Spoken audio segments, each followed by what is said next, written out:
भैया एक जनी के गवना होता के पति परदेश जाते रहे, वो अपना पति से कितना प्यार करते रही। एगो गाना के भाव में सुनी जा, कैसे कहते रही। बड़ी अदया हवे पिया के प्यार कोई, अरे रतिया तो रहतिया पहाड़ दिन भाई। बड़ी अदया हवे पिया के प्यार कोई, रतिया तो रहतिया पहाड़ दिन भाई। कहा कहीं हमारा करे जदाल दौर के, कहा कहीं हमारा करे जदाल दौर के। दिल वाले गईले हो,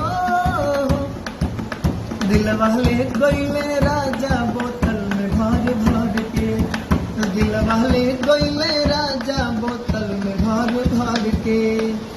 तो सर्दी में गवना करवले बेदरदी, छूटल रहे हमरा हाथवा के हरदी।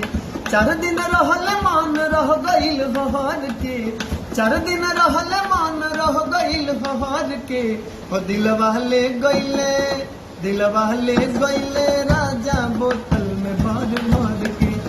दिल वाले गईले राजा बोतल में भर भर के।